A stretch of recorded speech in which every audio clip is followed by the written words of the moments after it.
WhatsApp class 12 welcome back to the channel. तो आज हम लोग कंटिन्यू करेंगे बिजनेस स्टडी में चैप्टर नंबर 7 को, यानी डायरेक्टिंग।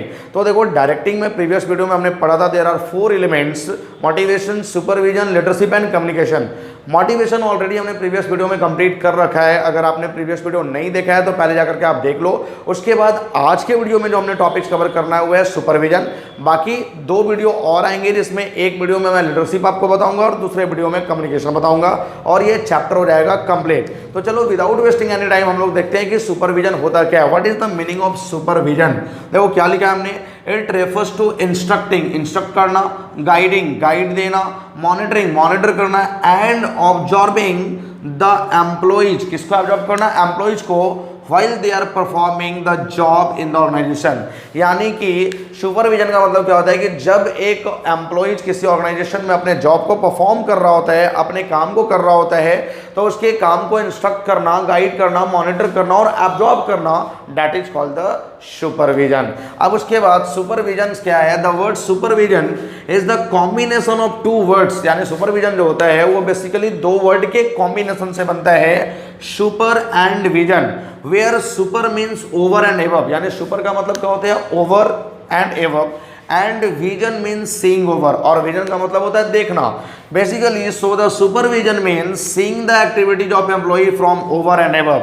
यानी इसका मतलब क्या हुआ कि सुपरविजन का मतलब होता है एम्प्लॉइज की एक्टिविटीज को ऊपर से देखते रहना, that is called the supervision. अब ऊपर से देखने का मतलब क्या हुआ कि अगर आप किसी भी पर्सन के काम को देखोगे तो आप ऊपर से ही देखते हो ना, ऊपर से नीचे लोग देखते हैं। अब नीचे से ऐसा करके ऊपर थोड़ी ना देखेंगे। वहां पे कोई भी पर्सन किसी भी काम को देखता है या कोई भी पर्सन के काम को देखा जाता है तो ऊपर से बैठे हुए लोग ही नीचे वाले के काम को देखते हैं। देखो हमारे ऊपर भी बैठा हुआ है ना, वो हमारे काम को देख रहा है। हम लोग थोड़ी ना देखने जा रहे हैं कि वो क्या कर रहा है, वो हमारे काम को देखता है। तो बेसिकली एक ऑर्गेनाइजेशन में भी क्या होता है कि जो ऊपर लेवल में बैठे वाले लोग होते हैं वो अपने से नीचे वाले लेवल के लोगों के काम को, लोगों की एक्टिविटी को चेक करते हैं। तो सुपरविजन का मतलब होता है ऊपर से एम्प्लॉइज की एक्टिविटी को देखना। ऊपर से का मतलब कि टॉप लेवल जब एम्प्लॉइज के अपने से लोअर लेवल के एम्प्लॉइज की एक्टिविटीज को चेक करते हैं, देखते रहते हैं, कॉन्टिन्यूअस बेसिस पे वॉच बना के रखते हैं, मॉनिटर करते रहते हैं, उसी को हम लोग बेसिकली क्या बोलते हैं? सुपरविजन। तो सुपरविजन याद रखना है हमेशा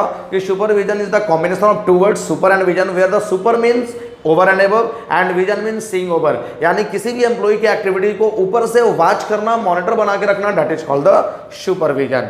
अब देखो यहाँ पे सुपरविजन कैसे चलता है। सबसे पहले एक मैंने यहाँ पे लिया हुआ है मैनेजमेंट, एक है सुपरवाइजर और एक है सबऑर्डिनेट। मैनेजमेंट का मतलब कि जो भी लोग मैनेजमेंट बोर्ड ऑफ डायरेक्टर्स वगैरह ऊपर बैठे हुए हैं, जो मैनेजर्स वगैरह बैठे हुए हैं, वो सब आ जाएंगे मैनेजमेंट में, जो बिजनेस को मैनेज करने का काम करते हैं। उसके बाद सुपरवाइजर और सबऑर्डिनेट। तो देखो यहाँ पे क्या होता है कि मैनेजमेंट को अगर कोई बात पहुंचाना है सबऑर्डिनेट तक, मैनेजमेंट को कोई भी बात सबऑर्डिनेट तक पहुंचाना है, यानी लोअर लेवल तक पहुंचाना है, वर्कर तक पहुंचाना है, तो मैनेजमेंट थोड़ी ना डायरेक्टली जाकर के वर्कर को बताएगा।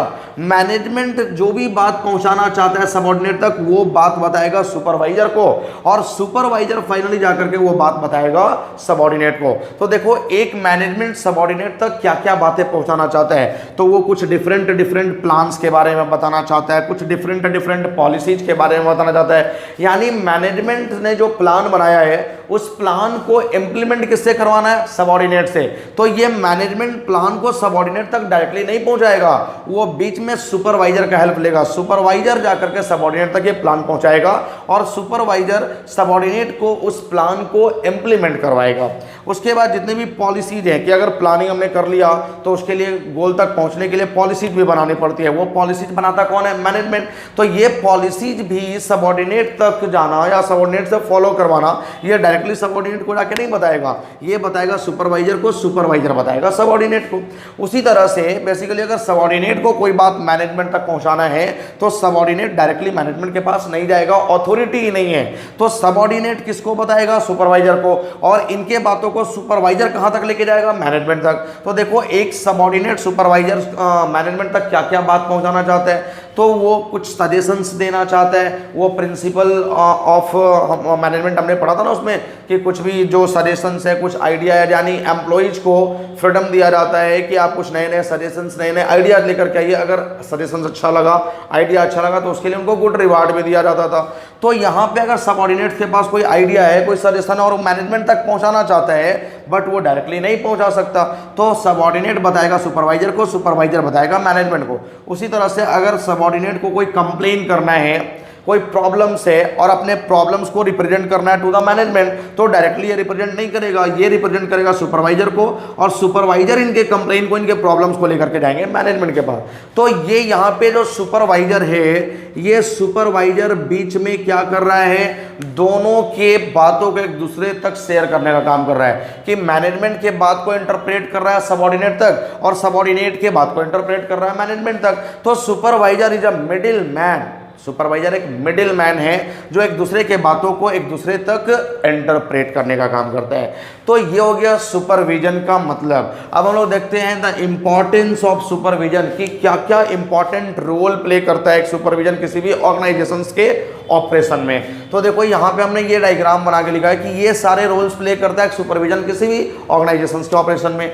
सबसे पहला इंश्योर यूनिटी ऑफ इंस्ट्रक्शन, यानी ये मेक श्योर करता है कि जो भी इंस्ट्रक्शन हमें पहुंचाना है सबऑर्डिनेट तक वो प्रॉपर्ली उनको मिल रहा है या नहीं मिल रहा है। जो भी इंस्ट्रक्शंस मैनेजमेंट में दिए हैं वो इंस्ट्रक्शन उन तक पहुंच रहा है या नहीं पहुंच रहा है, ये मेक श्योर करने का काम सुपरविजन करेगा। नेक्स्ट है हमारा फैसिलिटेट कंट्रोल, यानी जो भी हमारे सबऑर्डिनेट्स हैं उन पे एक प्रॉपर कंट्रोल बना के रखने का काम भी किसका होता है, सुपरविजन का। क्योंकि जब तक आप प्रॉपर कंट्रोल का मतलब आपको मैंने बताया था या मैं आपको नेक्स्ट चैप्टर में बताऊंगा कंट्रोलिंग में। कंट्रोल का मतलब होता है कंपैरिजन करना कि जो भी उनको टास्क दिया गया था उस टास्क को वो पूरे कर रहे हैं या नहीं कर रहे हैं, यानी कंपेयर करना। तो रेगुलर बेसिस पे कंपेरेबिलिटी करना कि वो प्रॉपर वर्क को कंप्लीट कर पा रहे हैं नहीं कर पा रहे हैं, ये किसका काम है, सुपरविजन का। यानी एक प्रॉपर कंट्रोल बना के रखना सुपरविजन का काम है। Next optimum utilization of resources. अब अगर सुपरविजन का काम यहाँ पे देखना ये है कि जो भी हमारे पास रिसोर्सेज अवेलेबल है वो प्रॉपर्ली यूटिलाइज हो रहे हैं या नहीं हो रहे हैं, ऑप्टिममली यूटिलाइज हो रहे हैं या नहीं हो रहे हैं। ऑप्टिमम का मतलब क्या होता है कि मैक्सिमम यूटिलाइजेशन करना और मिनिमम वेस्टेज करना। तो यहाँ पे सुपरविजन ये भी देखता है कि जो भी हमारे पास रिसोर्सेज हैं उसका ऑप्टिमम यूटिलाइजेशन और मिनिमम वेस्टेज हो। नेक्स्ट है डिसिप्लिन। अब जितने भी सबऑर्डिनेट काम कर रहे हैं उनके बीच एक प्रॉपर डिसिप्लिन भी मेंटेन होना चाहिए। हम लोग प्रिंसिपल ऑफ डिसिप्लिन भी पढ़ के आए थे हेनरी फ्योल का, याद होगा आपको कि किसी भी ऑर्गेनाइजेशन में हर एक एम्प्लॉइज के बीच एक प्रॉपर डिसिप्लिन मेंटेन होना चाहिए।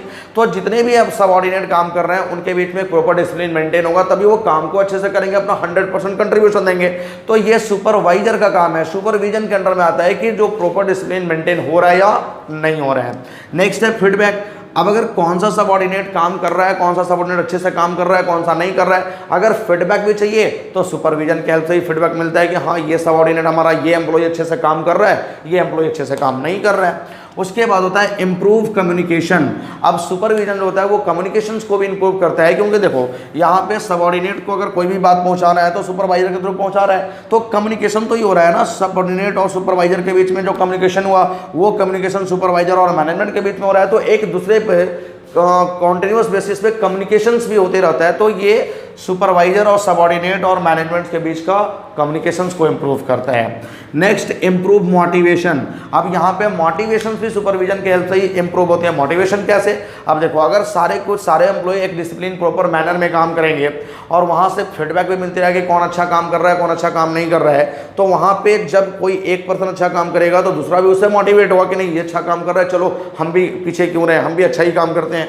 तो ये सुपरविजन के हेल्प से इनका मोटिवेशन भी इम्प्रूव करता है। और लास्ट है हमारा मेंटेन ग्रुप यूनिटी या ग्रुप ऑफ यूनिटी, यानी कि ये सुपरविजन के हेल्प से हमारे ऑर्गेनाइजेशन में एक ग्रुप ऑफ यूनिटी मेंटेन रहता है। सारे एम्प्लॉइज एक साथ यूनिटी के साथ मिलकर काम करते हैं, एक डायरेक्शन में काम करते हैं, एक एफर्ट्स के साथ काम करते हैं और हमारे ऑर्गेनाइजेशनल गोल को अचीव करने के लिए अपना 100% कंट्रीब्यूशन दे देते हैं।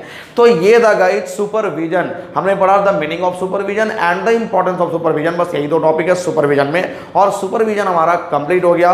तो अब हम लोग नेक्स्ट वीडियो में करने वाले हैं बाकी के बचे हुए दो elements, that is the leadership and communication. तब तक आप इसका नोट्स बनाओ और प्रॉपर रिवीजन भी करते रहो। हाँ, अगर किसी भी तरह का कोई डाउट होता है आप कमेंट सेक्शन में आ जाओ, मैसेज करो, इमीडिएटली आपके डाउट को सॉल्व करा जाएगा। और वीडियो को लाइक और शेयर करते रहो, लाइक और शेयर करना बिल्कुल भी मत बोलो। Thank you.